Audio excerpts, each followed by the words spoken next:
Wind sliced through the forge like a blade drawn slow across bone. Snow fell in tight spirals, each flake sharp enough to sting. The anvil sat cold, frosted at its edges where the fire hadn't reached. Coal smoke rose thick, reluctant, clinging to the rafters. Elias Blackwood bent over the bellows, alone as he'd been for 3 winters straight, when the sound cut through, high, broken, a child's cry that didn't stop. She stumbled through the storm barefoot, dress frozen, stiff at the hem, collapsed at his boots, gasping. "My mother," her voice cracked, tied to the ridge. 3 hours now, papers frozen to her chest. Elias looked past her, saw the outcrop through the blizzard. A dark shape lashed to pale rock. Unmoving, the town knew they'd left her there on purpose. He grabbed his coat. The marshal was already on his way to stop him. The climb was steep, wind cutting hard enough to peel skin. Elias's boots punched through crusted snow, each step loud in the white silence. Myra stumbled behind him, her breath ragged, small hand gripping the back of his coat. The woman came into focus slow, bronze skin gone gray, black hair ice matted across her face. Ropes bit deep into her wrists, carved red lines that wept. Her deerskin dress was torn at the shoulder. Papers fluttered against her ribs, frozen solid, ink bleeding into fabric. Elias pulled his forge knife free. The blade was still warm from the fire. "Don't move," he said, though she barely could. Her eyes cracked open, dark, fevered, but sharp underneath. Watching him, measuring, he sawed through the rope, fibers snapped. She slumped forward, and he caught her before she hit the rock.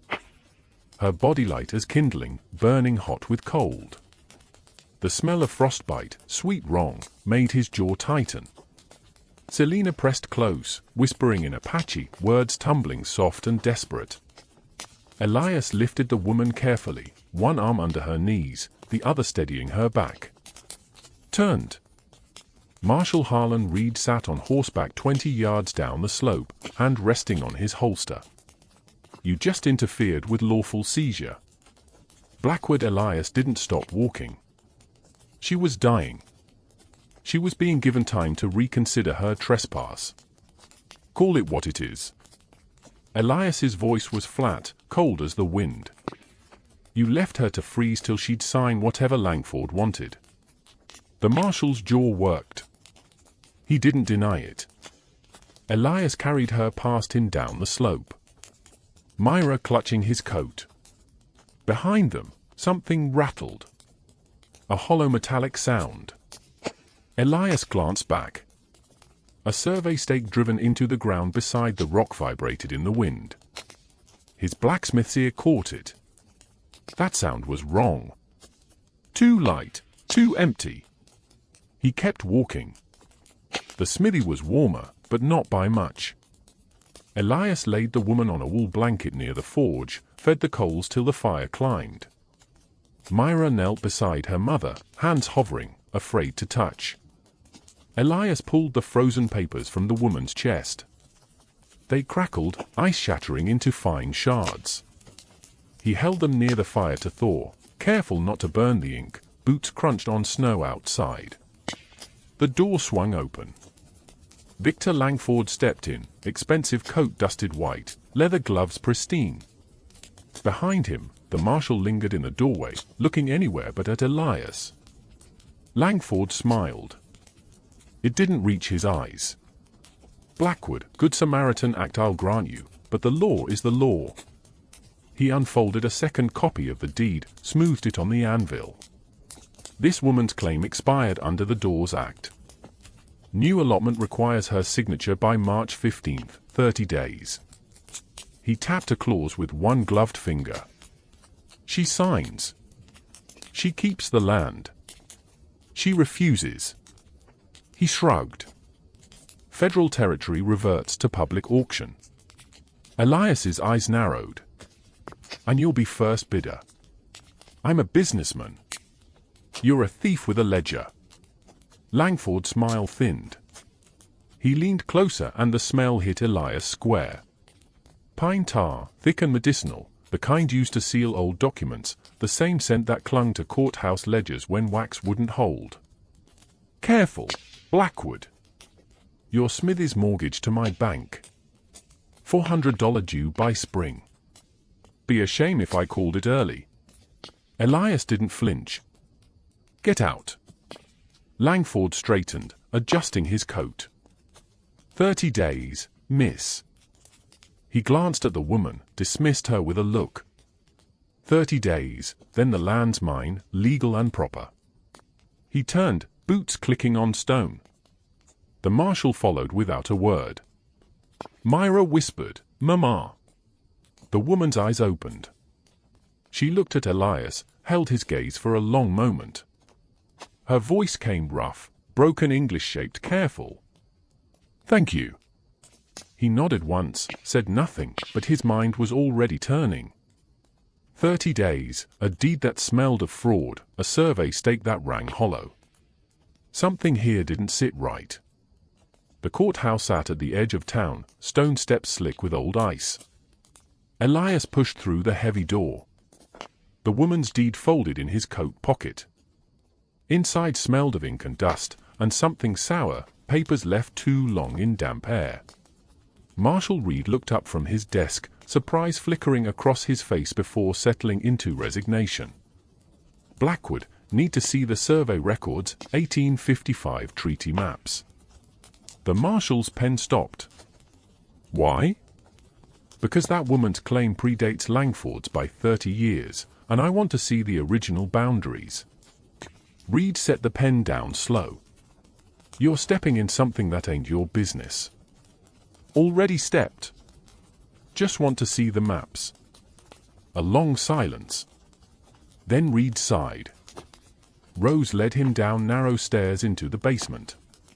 Shelves lined the walls packed with ledgers and rolled maps tied with string. The smell of mold was stronger here, mixing with old leather and rat droppings. Reed pulled 2 rolls from different shelves, spread them on a rickety table. 1855, in 1887, Elias bent close. The map showed the same ridge, the same valley, but the boundary line, they don't match. His finger traced the 1855 line, then the 1887. 400 yards difference, right where the spring sits. Reed leaned in, frowning. Could be surveying error. Land shifts. Markers get moved by weather. Not 400 yards. Elias's voice was hard. Someone moved this line on purpose. Footsteps on the stairs. Ida Croft appeared. Shawl dusted with snow. Her sharp eyes taking in the maps immediately. Thought I'd find you here, she said. She pulled a folded receipt from her apron. Sailor's father, his name was Tarak. He bought supplies from my store in 1855 for the treaty signing. She set the paper down. Man paid in silver coin. I remember because he counted it out careful like it mattered. Elias looked at the receipt, then at the maps. The pieces were there. Proof of presence, proof of claim. Reed shook his head. Doesn't matter what you find, Blackwood. Judge won't hear an Apache woman testify without a white witness to corroborate. That's territorial law. Elias's hands curled into fists. So the law protects the liar. The law is what it is, at his voice cut sharp. Then the law is a coward. Judge Whitaker's chambers smelled of cigar smoke and old wood. He sat behind a wide desk, papers stacked neat, a man who liked order and didn't appreciate interruptions. Elias stood with Sailor beside him, Myra clinging to her mother's skirt. Ida and the marshal flanked them. Langford leaned against the far wall, watching with the patience of a man who'd already won. The judge barely glanced at the maps Elias laid out. Your Honor, Elias started. These survey maps show 2 different boundary lines. The 1855 treaty map puts the spring on her father's allotted land. The 1887 map moves it 400 yards west onto what Langford's claiming as public auction territory. Whitaker shuffled the papers. His expression bored. Land surveys are complex, Mr. Blackwood. Errors happen. The 1887 survey is the current legal document. It's a forgery.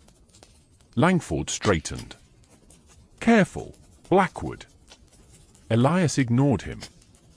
The ink's different. The seal's different. Someone redrew this map to steal her water rights. Whitaker set the papers down. Do you have a witness? Someone of legal standing who can testify to the original boundaries? Her father negotiated the treaty. Her father is dead, and Whitaker's eyes flicked to Sailor with barely concealed distaste. She has no standing in this court without corroboration from a white witness. Territorial Statute Section 47. Sailor's hand tightened on Myra's shoulder. Her face was stoned, but her wrist, still red and raw, trembled. Elias's voice dropped dangerous. So, you're saying the law won't hear her because of what she is? I'm saying the law requires proper procedure. Whitaker closed the folder. Case dismissed. Miss, whatever her name is, has until March 15th to sign the new allotment deed or vacate the property. The gavel cracked down. Silence. Elias stood frozen, rage and helplessness twisting in his chest. Ida's face had gone pale. The marshal stared at the floor. Langford pushed off the wall, buttoning his coat. He walked past Elias, paused, leaned close enough to whisper, "Your Smithy's mortgage to my bank." Blackwood. $400. Keep helping her and I'll call it due tomorrow. You'll lose everything. The smell of pine tar was thick on his breath. Langford smiled, tipped his hat to the judge, and walked out. Sailor's voice, quiet and broken. I am sorry. I bring you trouble. Elias looked at her, at Myra, small and scared, at the closed door where Justice had just walked away. No, he said. Trouble was already here. We just pulled the cover off it. But outside, snow was falling again, and 30 days felt like nothing at all. Reverend Elias Grant's church was small timber frame, the kind that creaked in the wind. Elias found him in the back room, surrounded by dusty ledgers and old record books, candlelight throwing long shadows on the walls. Grant looked up, wire-rimmed spectacles sliding down his nose. Heard about the judge? Elias nodded, said nothing. Grant set down the book he'd been reading, a county register from 1854. I've been going through the church records, baptisms, marriages, land blessings. Sometimes the church kept better records than the courthouse. He pulled another ledger, flipped pages. You're nailing. Her father's name appears 3 times. Once for a marriage blessing, once for a child's naming ceremony, and once he tapped a page here. 1855, a treaty witness list. Elias leaned in. The ink was faded but legible. Tarak of the pagan Blackfeet witness and signatory. He was there. Grant said official legal. Judge won't care. Says she needs a white witness. Grant's jaw tightened. Then we find one. He walked to a shelf lined with Bibles, some new, some ancient, leather cracked and spines broken. He ran his finger along them, muttering, "Old Clark Harlan. He was here during the treaty signing. Honest man, meticulous. When he retired in '56, he told me." Grant paused, pulled a thick Bible from the shelf. He told me he hid things, important things, said, truth has a way of being inconvenient. Grant, best keep it somewhere thieves don't look. He set the Bible on the table, opened it carefully. The spine cracked, pages whispered. Ida appeared in the doorway, snow melting off her shawl. Elias, thought I'd find you here. She stepped in, glanced at the Bible. What are we looking for? Grant turned pages slowly, scanning margins, something Harlan would have considered worth hiding. 3 pairs of eyes searched. Minutes passed. The candle burned lower. Then Grant stopped. His finger hovered over a handwritten note in the margin of Exodus chapter 23. Treaty map. Safe from thieves. Glory to God. M.H. Leiders Breath Court. M.H. Harlan Voss. Elias's pulse quickened. Where? Grant lifted the Bible, examined the spine, felt along the stitching, paused. Here. His fingers found a seam that didn't match the others. Carefully, he worked a small knife under the thread, cutting slow. The binding opened. Inside, folded tight and sealed with wax, was a piece of aged parchment. Grant unfolded it with shaking hands. The map was ink-drawn, meticulous, dated 1855. The boundary line ran clear and unmistakable. 400 yards east of Langford's version. Right through the spring. Lord have mercy. Grant whispered.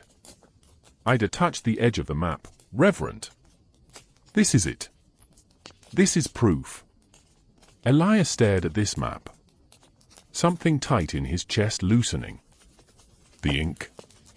Grant leaned close, squinting. County seal, 1855. Different from the one on Langford's map. He looked up. For the first time in days, Elias let himself hope. They spread the map on the table beside the 1887 forgery. Even in candlelight, the differences were stark. The original's ink had aged to brown, the lines careful and deliberate. The 1887 map's ink was darker, newer, the seals subtly different in size and shape. Sailor stood in the doorway, Myra beside her. Grant motioned them in. This, he said, pointing to the original, is your father's treaty map. The real boundary. Sailor stepped closer, her eyes tracing the lines, her hand lifted, fingers hovering over her father's name written in the corner in faded script. Tarak Witness.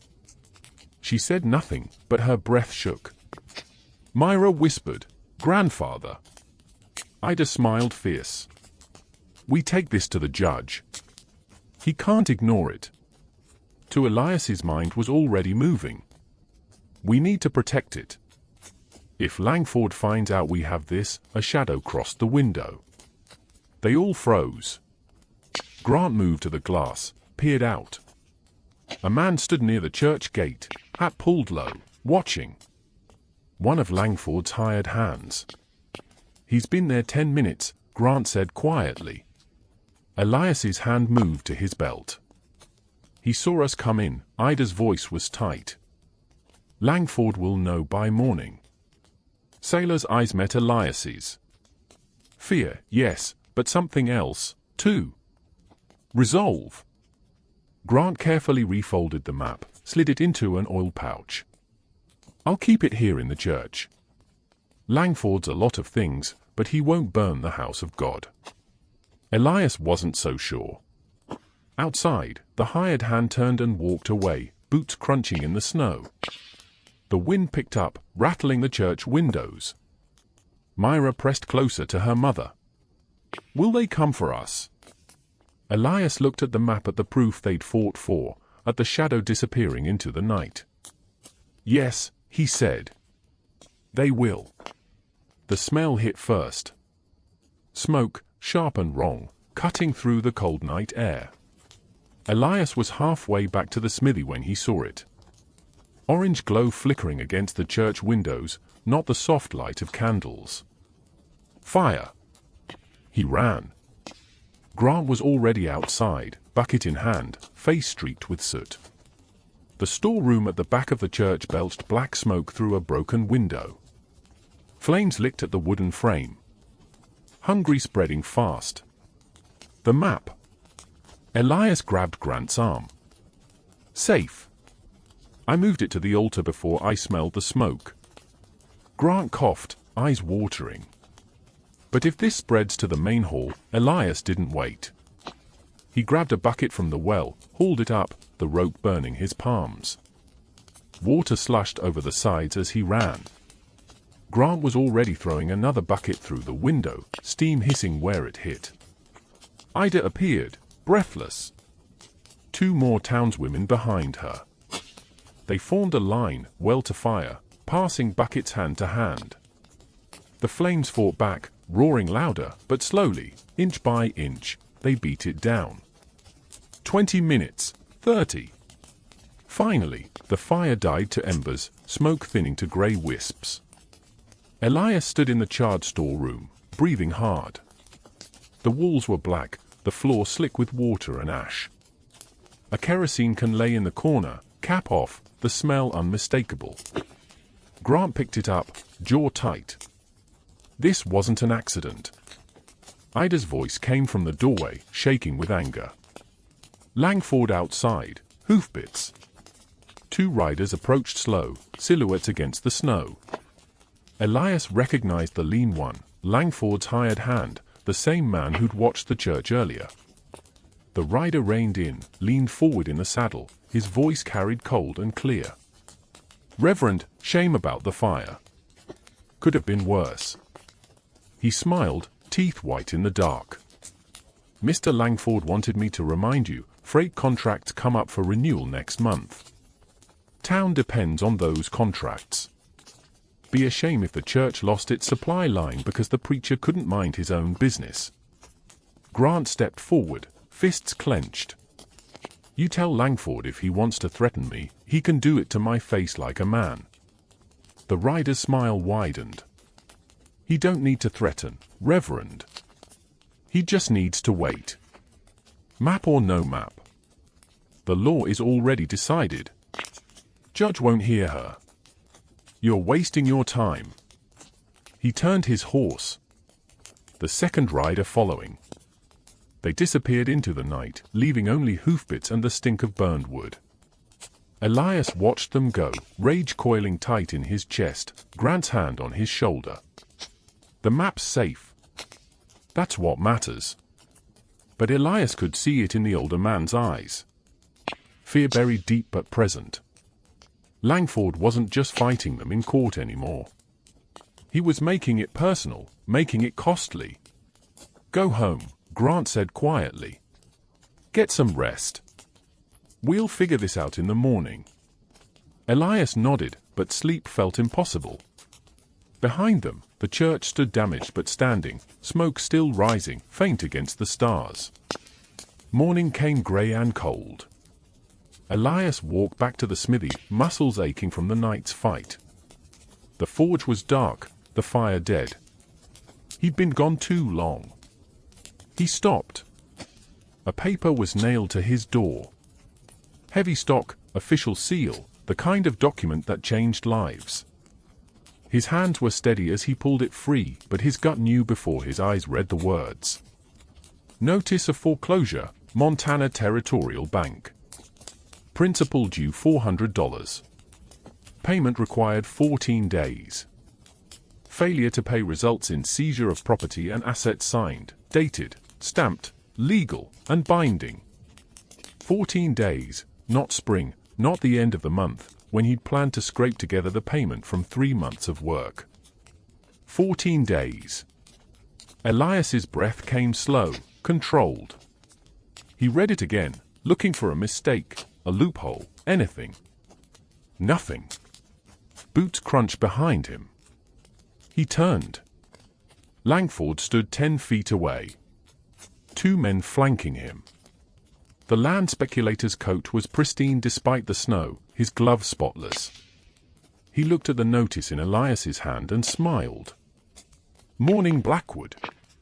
Elias said nothing. I did warn you. Langford's tone was almost sympathetic. $400 due in full by the 28th. That he pretended to count on his fingers. 14 days from now. Think you can manage that? Elias's voice came flat. Dangerous. You moved up the payment date. I exercised a clause in your contract. Perfectly legal. Bank has the right to call loans early if the borrower engages in activities deemed risky. Langford's smile sharpened.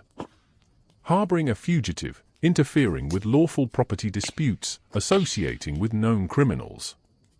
She's not a criminal. The law says otherwise.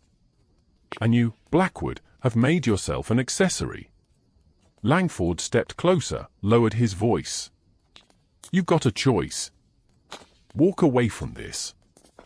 Let the woman sign the deed or leave. I'll extend your loan back to the original terms. You keep your smithy, keep your livelihood.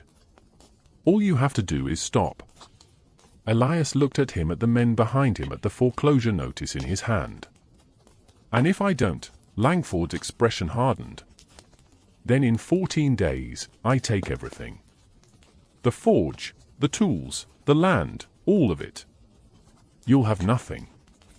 Silence stretched between them, cold as the wind. Elias folded the notice, slid it into his pocket. Get off my property. Langford's jaw ticked. You're a fool, Blackwood. Maybe, but I'm not a thief. Langford stared at him a long moment, then turned, motioned to his men. They walked away, boots crunching in the snow. Elias stood alone in front of his smithy, the notice heavy in his pocket. The weight of it pressing down like a physical thing. Inside, he heard movement. The door creaked open. Myra stood there, small and wide-eyed, pulling behind her. The girl had been working the bellows. He could see the coal dust on her hands. The way she tried to get the fire going, the way he'd taught her, trying to help, trying to be useful. She looked at him, read something in his face. What's wrong? Elias knelt down eye level with her, pulled the notice from his pocket, smoothed it out. She couldn't read most of it, but she understood enough. The bad man, she whispered. Yes. Sailor's hand rested on her daughter's shoulder.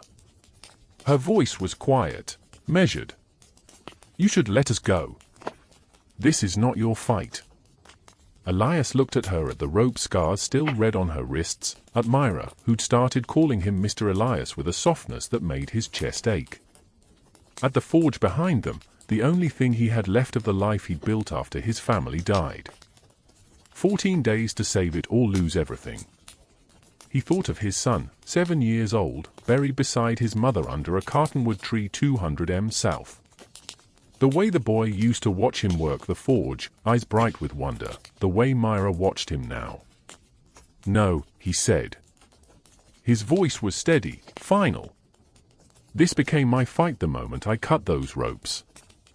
Sailor's eyes held his, searching. She nodded slowly, understanding something unspoken. Myra slipped her small hand into his. We'll help.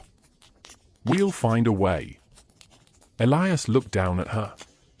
This child who'd already seen too much cruelty, offering him hope he wasn't sure he deserved. Yeah, he said quietly. We'll find a way.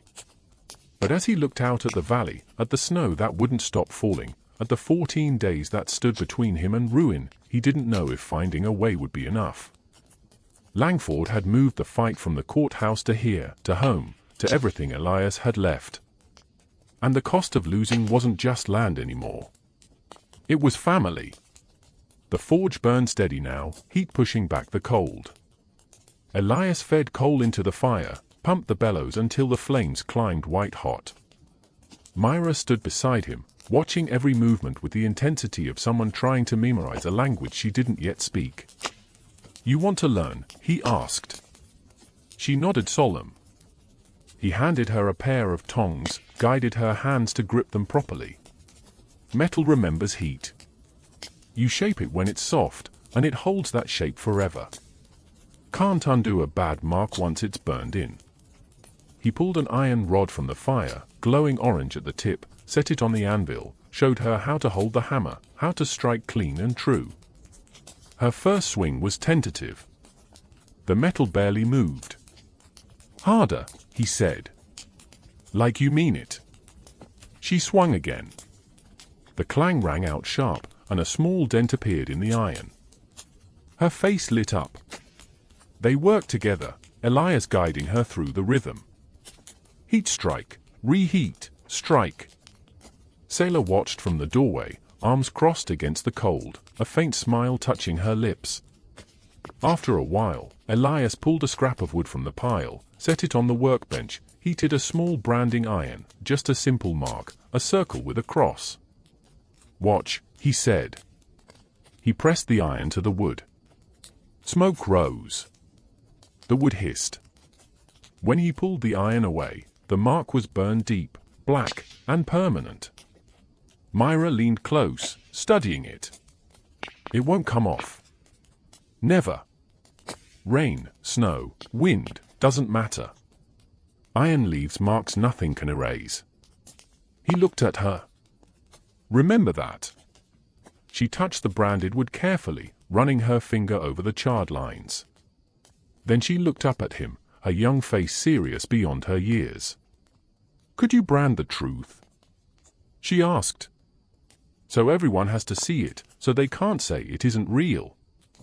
Elias froze, the iron still in his hand. The question hung in the air, simple and devastating. He looked at the branding iron, at the wood, at the map hidden in the church. Paper that could burn, ink that could fade. But iron? Iron didn't lie. "Yeah," he said slowly, the idea forming even as he spoke. "Maybe I could." That night, Elias spread the 1855 treaty map on the smithy table. Grant and Ida stood on either side, lamplight throwing shadows across the aged parchment. Sailor sat near the forge. Myra curled against her side, half asleep. Elias's finger traced the boundary line. The original marker should be here, 400 yards east of where Langford's claiming. He tapped the spot right at the spring. Grant leaned closer. "You think the marker's still there?" Survey markers are iron-driven deep. They don't move. Elias's jaw tightened. "If I can find it, prove it's marked 1855. That's physical evidence, not just paper." Ida frowned. "Langford's claimed that whole area. If you're caught digging on what he says is his land, he'll have me shot for trespassing." Elias nodded. "I know. So, what's the plan?" Grant asked. Elias looked at the map again. The spring sat in a shallow ravine, sheltered by rocks and scrub pine. Good cover. Hard to see from the main trail. I go at dawn before his men start their rounds. Find the marker. Document it, get out, and if you find it. Ida's voice was careful. Judge still won't hear Sailor's testimony. Then we don't take it to the judge. Elias met her eyes. We take it to the town. Silence. Grant straightened slowly. A public trial. Not in the courthouse. On the courthouse steps where everyone can see. Elias's voice was steady. The plan solidifying. Langford's got the law in his pocket, but he doesn't have the people. Not all of them. Ida's eye sharpened. The women would come. Half the town owes me favors, and they've seen what Langford's doing. They just need someone to stand first. Grant nodded slowly. And the church can call assembly. If I ring the bells, they'll come. Sailor spoke from the shadows, her voice quiet, but clear. This will cost you, all of you. Elias looked at her. Already has more, she said. He will not stop. Neither will I. She held his gaze. Something passing between them, understanding, respect, a shared weight. Myra stirred, mumbled in her sleep. Sailor's hand smoothed her daughter's hair, and for a moment, the firelight softened everything. Ida broke the silence. If you're going to that spring, you'll need a witness, someone to verify what you find. Grant straightened. I'll go. Elias shook his head. Too dangerous. If something happens to you, the church will be fine. But this woman won't be if we don't get that marker. Grant's voice was firm. I'm coming. Elias studied him, then nodded once. Ida moved toward the door, paused. Langford's men patrol at sunrise. You've got maybe an hour window. We'll make it work. She looked back at him, worry etched in the lines of her face. Elias, if you're caught digging on his land, he won't just foreclose. He'll have you arrested, or worse. Elias's hand rested on the anvil, fingers tracing the worn surface. Then we don't get caught. The lamp flickered. Outside, wind rattled the shutters. 14 days left. And now, a plan that might get them killed, but it was the only plan they had. The saloon smelled of whiskey and sawdust, smoke thick enough to choke on. Men crowded the bar, voices rising, tempers short. Word had spread fast. The blacksmith was digging where he shouldn't. The preacher was stirring trouble, and Langford wasn't pleased. Ida pushed through the door, 3 townswomen behind her. The room went quiet. She walked to the center, boots loud on the wood floor, and turned to face them all. You all know what's happening.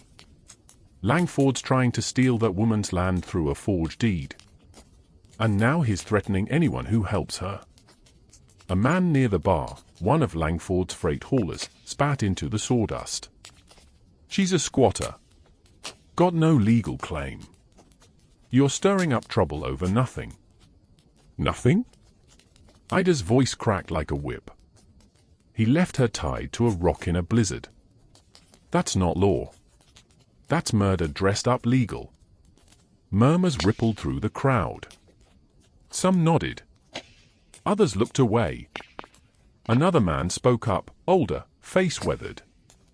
Langford controls the freight contracts, the bank. Half the businesses in this valley owe him money. You cross him, you lose everything. So, you'd rather let him steal? Ida's eyes blazed. Let him run roughshod over anyone who can't fight back. It ain't our fight, someone muttered. Ida stepped up onto a chair, then onto the bar itself, standing tall above them. Her voice rang out clear and hard. Any man who'd let a woman freeze for a piece of paper ain't a man. He's a coward hiding behind a title. The room erupted. Shouts, arguments, chairs scraping. One of the townswomen, Clara, the baker's wife, stepped forward. My husband hauled freight for Langford for 10 years. When he got sick, Langford didn't pay his last 3 months' wages. Said he'd breached contract by not finishing the route. Her voice shook. We nearly starved. So don't tell me this ain't our fight. Another woman joined her, then another. The men shifted, uncomfortable. Some still glared, but others, faces of new men who'd been decent once, looked uncertain. Then from the back, a quiet voice. Marshal Reed's wife stepped into the light. She was small, dark-haired, her skin a shade deeper than most in the room. She'd always been quiet, always stayed in the background. Not tonight. She walked forward, stopped beside Ida. Her English was careful, each word chosen deliberate. My mother was Cheyenne, she said. My father, white, I know what it is to have no voice, to be told you are less. Her eye swept the room. This woman, sailor, she is not less, is not. Her father signed a treaty, her land is hers, and if we let Langford take it, because the law says her voice doesn't count. She paused. Then we are no better than the men who drove my mother's people from their homes. Silence. The marshal stood in the doorway, hat in hand, staring at his wife. She met his eyes, steady, defiant. Ida reached down, helped her up onto the bar. The 2 women stood together, flanked by the others. So here's the question, Ida said. Are you men or are you Langford's dogs? The room held its breath. Then one man stood, a farmer, land poor, but proud. He nodded to Ida, walked out. Another followed. Then another, not all of them, but enough. The freight hauler spat again, glared at Ida. You just made an enemy, Croft. I've had worse. He stormed out, slamming the door. The women climbed down from the bar, and Ida caught the marshal's wife's hand. "Thank you." The younger woman's eyes glistened. Someone had to say it.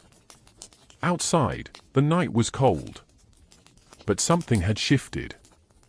Not victory, not yet. But the town wasn't silent anymore. Dawn came grey and freezing. Elias and Grant rode out before first light, horses' breath pluming white.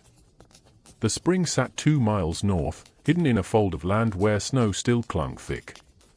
They dismounted at the ravine's edge, tied the horses to a scrub pine.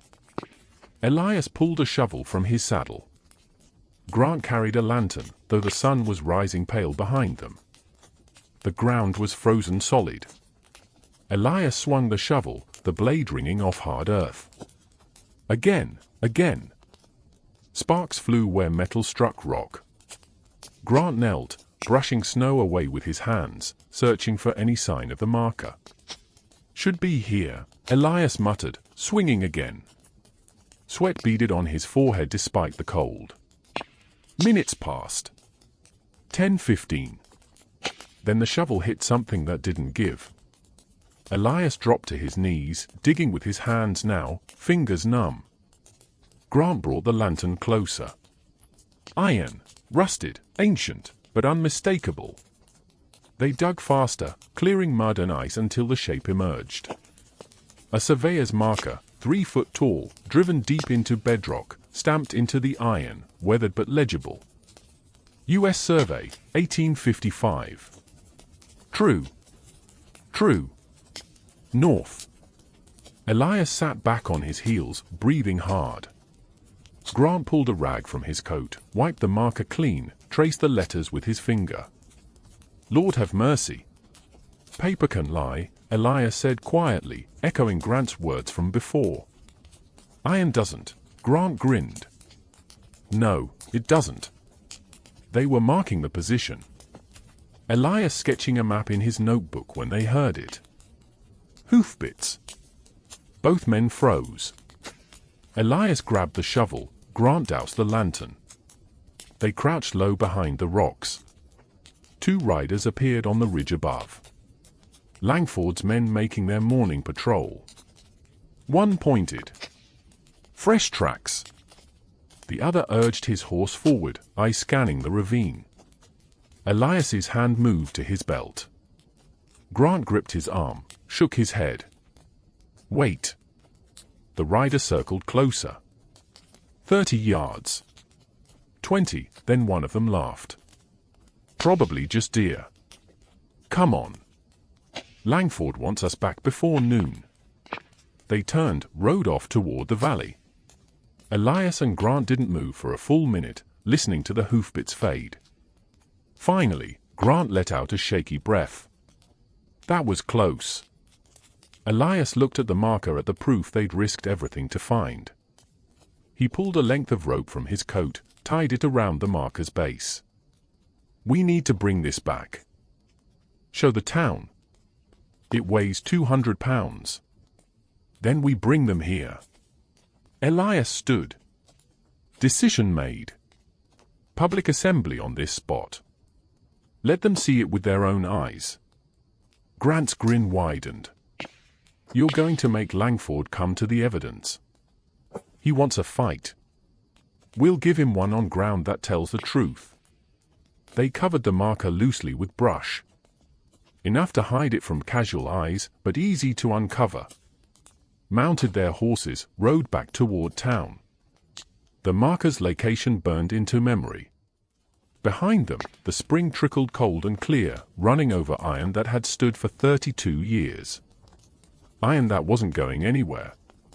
Elias was shoeing a horse when he heard Myra scream. He dropped the hammer. Ran outside. The yard was empty. No girl, no, just fresh boot prints in the slush leading toward the road. His chest tightened.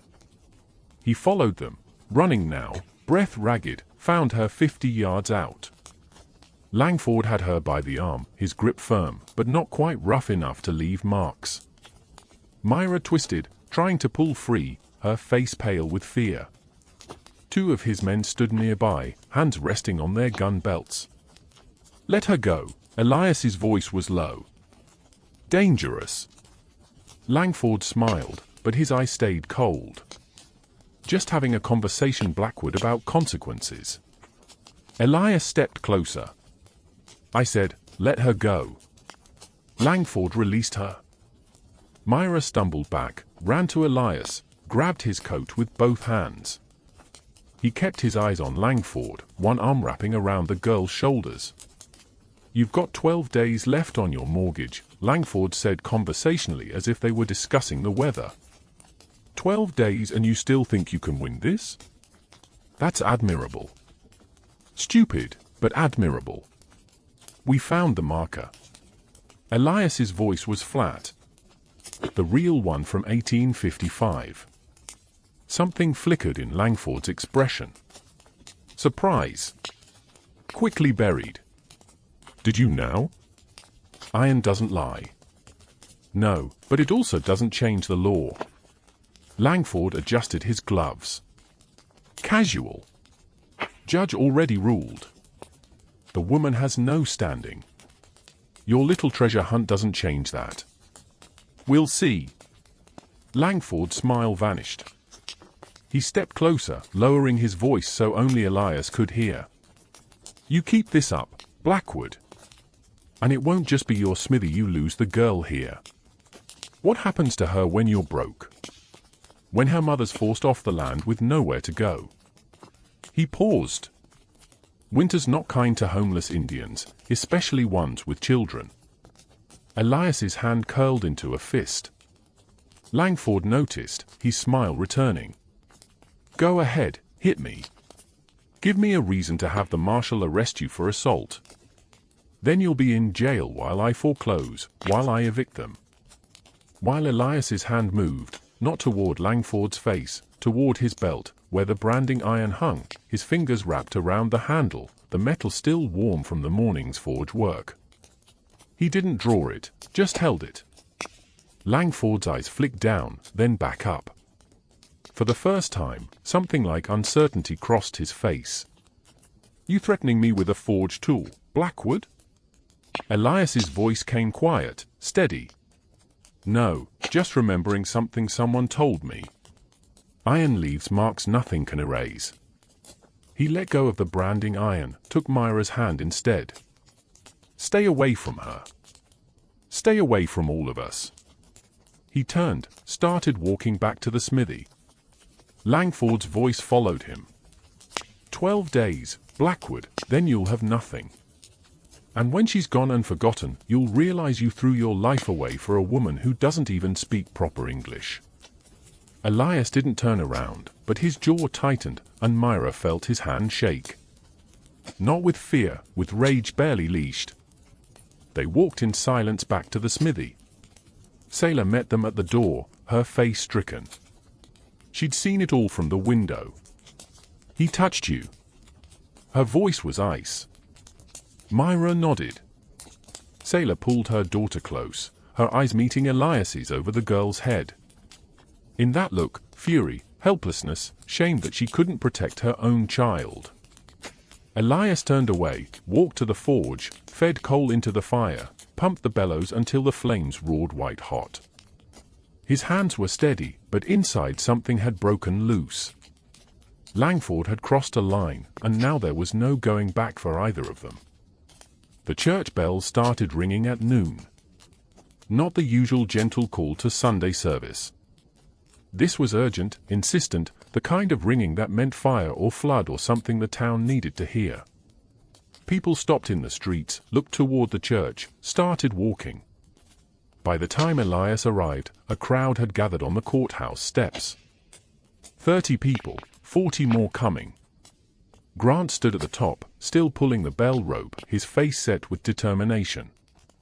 Ida stood beside him, flanked by the townswomen from the saloon. The marshal's wife was there, too, chin raised despite the stares.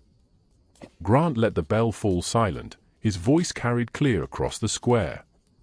This town has a choice to make. The crowd murmured uncertain. Victor Langford has used the law as a weapon. His forged land deeds, burned church property, threatened anyone who stands against him. And now, Grant's voice hardened. Now his threatening children. Gasps rippled through the crowd. Heads turned looking for Langford. But he wasn't there. Smart enough to stay away. Grant continued. The courthouse won't hear the truth. So, we're going to hear it ourselves right here tomorrow at noon. That's not legal, someone shouted. One of Langford's men. Neither is leaving a woman to freeze, Grant shot back. Neither is arson. Neither is fraud. The crowd shifted, uncomfortable. Some nodded, others looked ready to leave. Ida stepped forward. We've all lived under his thumb long enough, afraid to speak because he controls the bank, the freight, the contracts. But what good is money if we've sold our souls for it? The marshal's wife spoke next, her voice quiet but carrying. My mother's people were driven from their land by men who said the law was on their side. Men who used paper and guns in fear to take what wasn't theirs. She looked around at the crowd. I won't watch it happen again. Not here. Not when I have a voice. Silence. Then Elias stepped through the crowd carrying a wooden crate. He set it down on the courthouse steps with a heavy thud. Grant nodded to him. Show them. Elias opened the crate. Inside, wrapped in oilcloth, lay 3 items. The 1855 treaty map, the 1887 forged survey, and a rubbing he'd made of the iron marker. The stamped letters clear as day, even on paper. U.S. Survey 1855 True North. He held them up one by one. This W, he said, holding the treaty map, is the original boundary signed by Sailor's father in 1855, witnessed by your former clerk Harlan Voss, hidden in the church Bible to keep it safe from men like Langford. He set it down, picked up the 1887 map. This is the forgery. Different ink, different seal, boundary moved 400 yards to steal the spring. He set it down, held up the rubbing, and this is the iron marker, still standing where it was driven 32 years ago. Proof that can't be burned or hidden or argued away. The crowd pressed closer, staring at the evidence. A woman near the front, the baker's wife, spoke up. How do we know the marker's real? Could be you put it there yourself. Elias met her eyes. Then come see it, all of you. Tomorrow we'll take you to the spring, show you where it stands, let you read it yourselves. Grant stepped forward. This is a trial, not in a courthouse where judges can be bought, but here in the open, where we can all see the truth and decide what's right. And if we decide against her, someone called. Then we decide, Grant said simply. But we decide together as a town, not as Langford's puppets. The marshal appeared at the edge of the crowd, his wife still standing on the steps. He looked at her, at the evidence, at the crowd. This is irregular, he said slowly. So is arson, Ida replied. The marshal's jaw worked. He looked at his wife again. She held his gaze unflinching. Finally, he sighed. I can't stop you from gathering freedom of assembly. But he raised his voice, addressing everyone. But if this turns violent, I will arrest people. Law is the law, even if we don't like how it's written. Fair enough, Grant said. The marshal nodded once, then stepped back. His wife came down from the steps, took his hand. He didn't pull away. Elias looked out at the crowd, some hostile, some curious, some openly supportive. Not everyone, not even most, but enough. Grant's voice rang out one last time. Tomorrow, noon, we meet at the spring. We see the marker and then we decide as a town what justice looks like. The crowd began to disperse, voices rising in argument and discussion. Some headed toward the saloon, others toward the church.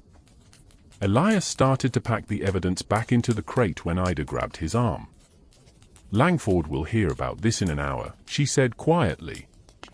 He won't let it happen. I know he'll come for you tonight for the evidence. For all of it. Elias looked at the church, at the smithy beyond it, at the 12 days he had left. Then we'll be ready. Grant joined them, his face grave.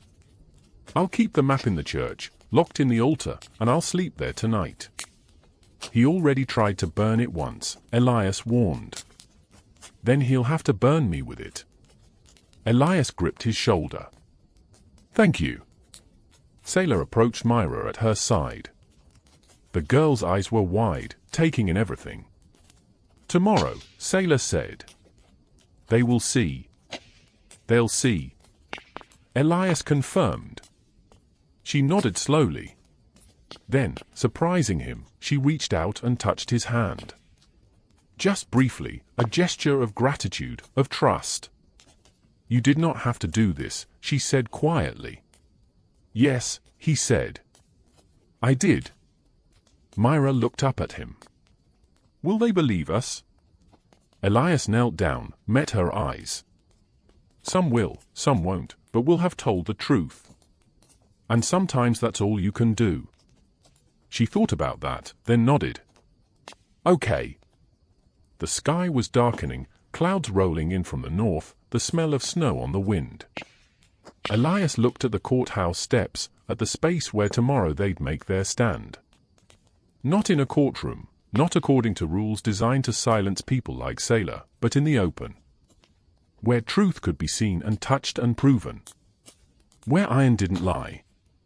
He just had to make it through the night first. The courthouse steps filled with people by 11:30. More than Elias had expected. Farmers stood shoulder to shoulder with shopkeepers. Women clustered near the front, Ida at their center, children perched on their fathers' shoulders, craning to see. Langford arrived at 1:45, flanked by his lawyer and 4 hired men. His face was stoned, but his eye scanned the crowd, calculating. The marshal stood off to one side, hand near his gun, but not on it. His wife beside him, solid and unmoved. Elias set up the portable forge at the base of the steps, a small iron brazier he'd hauled from the smithy.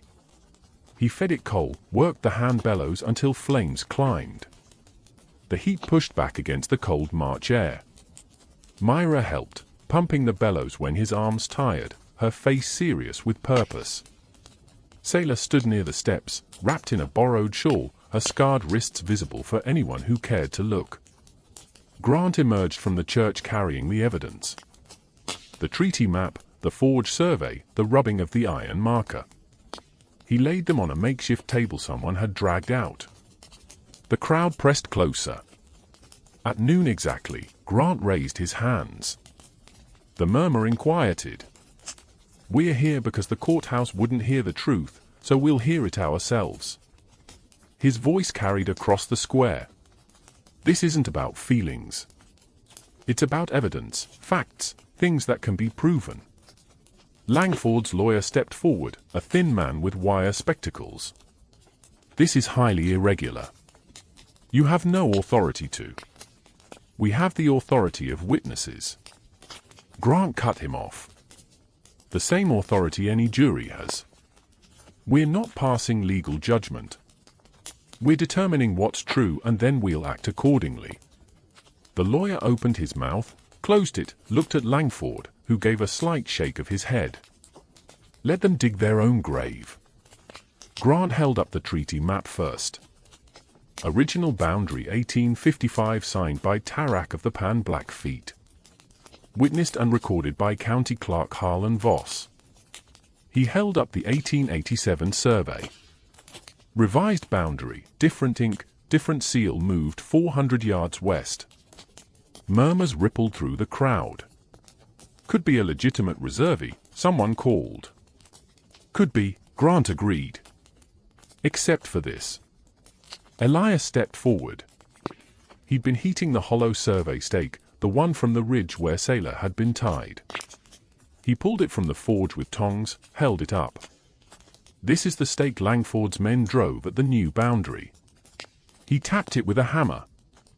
The sound rang hollow, tiny, fake. Now listen to this. He set down the hollow stake, pulled out a second piece of iron, a section he'd cut from the real marker that morning with Grant as witness. Solid, heavy, stamped with official marks. He tapped it. The sound was deep, resonant, real. One's a fraud, Elias said, driven shallow to mark a lie. The other's iron that stood for 32 years. The crowd leaned in, staring. Langford's face had gone pale. You had no right to damage government property. It's evidence. Elias cut him off. And it proves you moved the boundary to steal her water. The lawyer tried again. Even if that's true, it doesn't change the fact that she has no legal standing, too. She has standing here. The voice came from the crowd. The marshal's wife stepped forward, climbed the steps until she stood beside Grant. My name is Margaret Reed. My mother was Cheyenne. My father white. Her voice shook slightly, but she didn't falter. The law says an Indian woman can't testify without a white witness. So, I'll be her witness. Gasps, heads turning. The marshal stared at his wife, shock written across his face. Not at what she was, he'd known, but that she'd say it here publicly, where it would cost her. Margaret continued, voice growing stronger. I've seen the marker. I've read the treaty map. I've compared the seals, and I testify before all of you that Sailor's claim is legitimate, that Victor Langford forged the 1887 survey to steal land that was never his. Silence. Then Ida started clapping, slow at first, then faster. Other women joined, then men. Not all of them, but enough. Langford's face twisted. This is a farce. A mob pretending to be truth, Elias said. He pulled the branding iron from the forge. White hot, glowing. The crowd fell silent. You wanted legal. Elias's voice was steady. His legal. Permanent, undeniable. He turned to the courthouse post, the wooden beam that marked the entrance. Official, public, seen by everyone who passed. He pressed the iron to the wood. Smoke rose. The wood hissed, charred, blackened. The smell of burning filled the air. When he pulled the iron away, letters stood seared deep into the post. True North, 1855. No one spoke. Elias set the iron down. There, that's the truth. Branded where the whole town can see it. Can't be erased. Can't be changed. Can't be bought. He looked at Langford. Your move. Langford's control snapped. This is insane. He turned to the marshal. Reed, arrest him. He just defaced government property. The marshal looked at the branded post at his wife standing on the steps at the crowd watching, waiting. Did he? Reed said slowly. Or did he just make a public record that'll outlast any paper you can forge? Langford's face went crimson. You work for me. I work for the law. The marshal's voice was quiet but firm. And right now the law is looking pretty crooked. Langford turned to his hired men. Get that woman off my land now. None of them moved. One, a lean man with a scarred jaw, shook his head. Ain't getting paid enough to fight a whole town. Mr. Langford, you're fired. The man shrugged, walked away. The others followed. Langford stood alone now, his lawyer edging backward. Grant stepped forward, holding the treaty map. The question before this assembly is simple. Do we honor the original boundary? Do we recognize Sailor's legitimate claim? Or do we let fraud stand because it's easier than fighting? All in favor, Ida called out. Hands rose. Not everyone. Maybe half the crowd, but half was enough. Opposed? A scattering of hands. Langford's remaining supporters. Not enough to matter. Grant nodded. Then it's decided. This assembly recognizes Sailor's claim as legitimate under the 855 treaty. The crowd erupted. Some cheering, some grumbling. Everyone talking at once. The marshal stepped forward, pulled a pair of handcuffs from his belt. Victor Langford, you're under arrest for fraud, arson, and attempted murder. Langford's eyes went wide. You can't. I can. And I am. Reed's voice was steel. You left a woman to freeze. You burn church property. You forge legal documents. That's enough to hold you till the circuit judge comes through. The circuit judge works for the territory, not for you. Reed snapped the cuffs on. You're done. Langford looked around at the crowd, at the branded post, at his lawyer already disappearing into the throng. His voice came out strangled. This isn't over. Yeah, Elias said quietly. It is. The marshal led Langford away, the crowd parting. Margaret Reed watched her husband go, then turned to Sailor. I'm sorry, she said. For what was done to you, for how long it took us to stand. Sailor reached out, took her hand. You stood. That is enough. Myra grabbed Elias's coat, buried her face against him. He felt her shoulders shake. Not with fear this time, with relief. Grant began rolling up the maps, carefully preserving them. Ida organized the women to dismantle the makeshift trial setup. The crowd slowly dispersed, voices still raised in argument and wonder. Elias stood before the branded post, smoke still rising faint from the charred wood. True North, 1855. The words would stay there through rain, through snow, through years. Iron didn't lie, and now neither did the town. 3 days later, the marshal's office smelled of coffee and old paper. Sailor sat across from his desk, Myra on her lap, Elias standing behind them. Grant and Ida flanked the door like sentries. Marshal Reed slid the corrected deed across the desk. Clean paper, proper ink, boundaries drawn exactly where the 1855 treaty map showed them. Sign here, he said, his voice neutral but not unkind. Sailor stared at the document for a long moment. Her hands trembled slightly as she picked up the pen, the first time Elias had seen her hold one. Myra whispered something in Apache. Sailor nodded, dipped the pen in ink, and carefully wrote her name. The letters were shaky, unpracticed, but legible. Sailor, daughter of Tarak. She set the pen down. Reed blotted the signature, stamped the deed with the territorial seal, and slid it back to her. It's done. The land is yours. Legal and recorded. Sailor held the paper like it might dissolve in her hands. Myra touched the edge, tracing her mother's signature with one finger. Thank you, Sailor said quietly. Reed nodded once, looked at his wife standing in the corner. Margaret gave him a small smile, proud, relieved.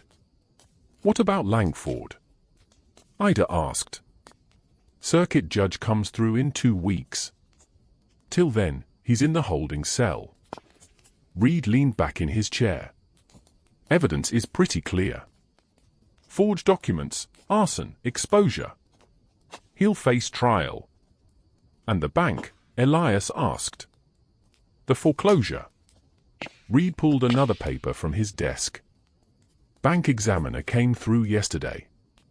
Found some interesting irregularities in Langford's loan practices. Turns out half the foreclosures he issued weren't legal, including yours. He slid the paper to Elias. Your mortgage reverts to original terms. Payment due in spring like it was always supposed to be. Elias took the paper, read it twice to be sure. The weight that had pressed on his chest for 2 weeks lifted slightly. So I keep the smithy. You keep the smithy. Ida laughed, the sound bright and sudden. Langford tried to destroy you and ended up destroying himself. Pride before the fall, Grant murmured. Outside, Boots scuffed on the boardwalk. The door opened and Langford's lawyer stepped in, hatless, coat rumpled, looking like he hadn't slept. "Marshal, I need to speak with my client." But Reed gestured toward the back. "Cell's open." The lawyer hesitated, glanced at Sailor, then away quickly. Shame written across his face. He disappeared into the back room. Moments later, raised voices. Langford sharp and desperate. The lawyers, tired and final, then silence. The lawyer emerged, shaking his head. He wants to make a statement. Reed frowned. What kind of statement? A confession? Everyone stared. The lawyer sighed. He knows he's finished. Wants to, I don't know, get ahead of it. Control the narrative. He looked at Sailor. He wants to apologize to her publicly. Sailor's face went carefully blank. Myra pressed closer against her mother. She doesn't owe him an audience, Elias said, voice hard. No, Sailor said quietly. I will hear him. Elias looked at her surprised. He took much from me, she continued. But he will not take my choice. I will hear what he says. Reed stood. I'll bring him out, but he stays in cuffs.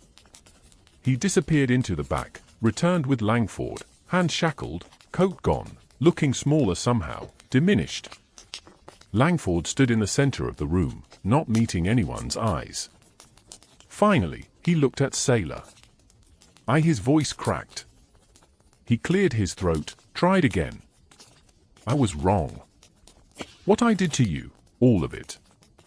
Wrong. Silence. I told myself it was business. That the land was just land. That you were just he stopped himself.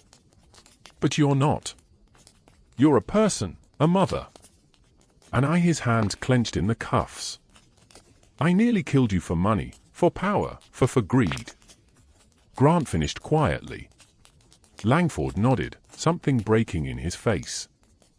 Yes, for greed. Sailor studied him for a long moment. Then she stood, Myra clinging to her skirt. She walked forward until she stood directly in front of him. You left me to freeze, she said, her English careful and clear. You tried to take my land, my daughter's future. You burned the church. You threatened this man, she gestured to Elias, who showed me kindness when no one else would. Langford's head bowed. But you did not break me. Sailor's voice was steady. You did not take my dignity and you will not take my mercy. She turned to the marshal. He confessed. He will face justice. That is enough for me. Reed nodded, led Langford back to the cell. The door closed. Ida let out a breath she'd been holding. That took strength. Sailor shook her head. Not strength. Choice. I choose not to carry hate. Myra looked up at her mother, something like awe in her young face. Elias thought of the branding iron, of permanent marks, of the choice between revenge and mercy. Sailor had chosen, and somehow that felt like the truest victory. Spring came slow but sure. Snow melted into mud. Mud dried into earth. Green pushed through brown, tentative at first, then bold. Elias worked the forge with the door open, letting warm air flow through. Myra sat nearby, practicing letters on a slate. Sailor mended a shirt, her scarred wrist moving with steady purpose. The smithy felt different now. Not lonely, full. Mr. Elias. Myra looked up from her slate. Can we make the sign today? He smiled. Yeah, we can make it today. He'd been putting it off, not sure of the words. But this morning, waking to bird song and Myra's laughter from the yard, he'd known. He heated the branding iron, a new one custom-made, the letters shaped careful and deliberate. Myra pumped the bellows, her small arms strong now from weeks of practice. When the iron glowed white, he pulled it free, carried it outside. The old sign hung above the door. Blackwood Blacksmith. He took it down, set it aside. Sailor brought out the new board, smooth pine, sanded, and ready. Elias positioned the iron, looked at Myra. "You want to help?" Her eyes went wide. "Really? Really?" She gripped the handle below his hands. Together, they pressed the iron to the wood. Smoke rose. The wood hissed and charred. The smell of burning pine filled the air. Sharp, clean, permanent. They pulled the iron away. The letter stood black and deep. Blackwood and Daughter, Blacksmith and Iron Works. Myra stared at it, her mouth open. "Daughter, that's me." Elias knelt beside her, eye level by iron and fire. "Yes." Tears spilled down her cheeks. She threw her arms around his neck, holding tight. Sailor's hand covered her mouth, her own eyes wet. Elias held the girl. This child who wasn't his by blood, but was his by every choice that mattered. He felt the ghosts of his own son and wife. Not haunting anymore, but watching, approving. He'd lost a family once. Thought he'd never have another. But family, he'd learned, wasn't just blood. It was who you'd walk through a blizzard for, who you'd fight the law for, who you'd brand your name beside, permanent as iron. When Myra finally pulled back, he helped her lift the new sign. Together, they nailed it above the door. Sailor stood beside them, her hand on Myra's shoulder, her eyes on the sign. "It is good," she said softly. "Yeah," Elias agreed. "It is." Grant and Ida arrived an hour later, bringing bread and jam. Margaret Reed came too, carrying a pie still warm from the oven. The marshal followed, looking uncomfortable, but present. They gathered in the smithy yard, sitting on logs and overturned buckets, eating and talking. The town's women shared gossip.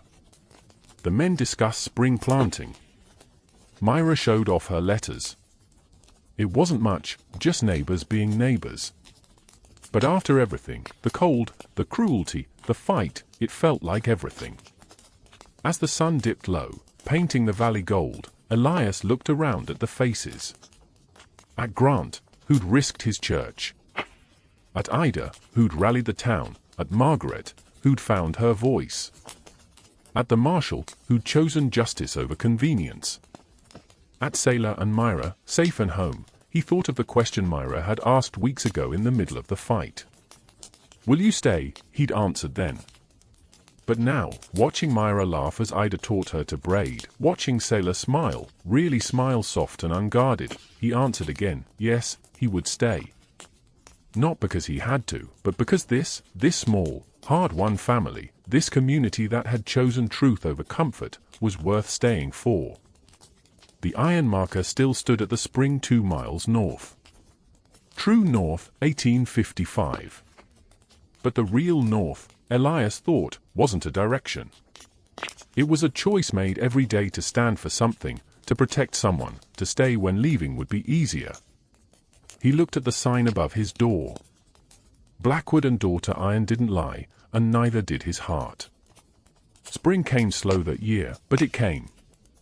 Snow pulled back from the ridge like a held breath finally released. Wild flowers, pale yellow, stubborn purple, broke through the mud where Sailor had been tied. Myra picked a handful and carried them to the boundary line. The true one, the one the iron marker had always known.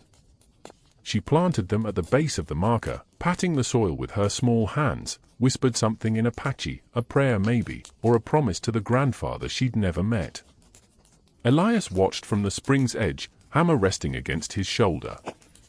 The forge glowed steady back at the smithy, heat and purpose in equal measure.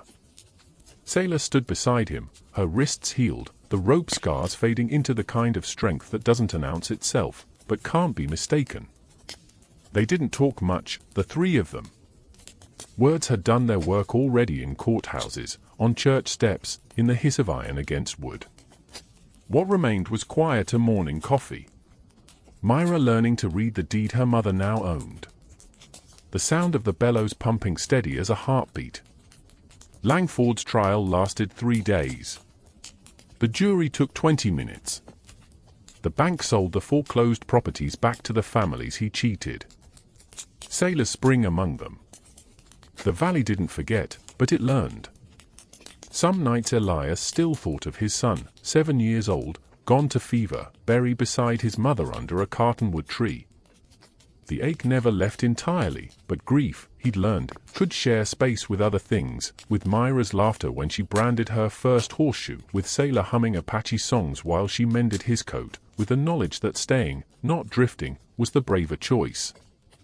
The iron marker still stood at the boundary, rusted, but permanent. Elias had brushed the wild flowers from it one last time before they took root. True north, it said, not just a direction, a way to live. And when the last snow melted, the valley remembered not the cruelty of winter, but the warmth of the forge that refused to go cold.